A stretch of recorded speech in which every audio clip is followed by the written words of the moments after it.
Dahil may alaga tayong aso, so umorder ako nitong, pwede itong pang mop at pwede ring parang tissue kung gamitin. Ang tawag dito ay electrostatic wipes.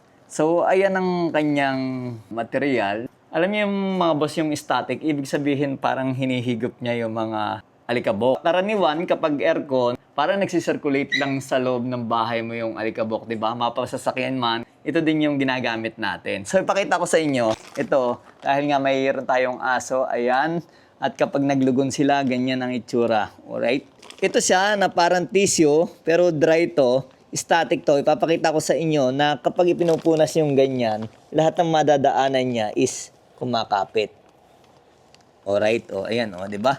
Madikit na siya. Kaya yung mga alikabok sa dashboard, sa interior ng inyong sasakyan, is kakapit na dito at hindi na magsisirculate pa sa hangin ng dahil sa aircon. So, ibig sabihin, nalilinis neto. Ito kasi is 30 pieces lamang. Pero meron itong 100 pieces yung malaki. Sa mga gustong umorder, nasa yellow basket lang.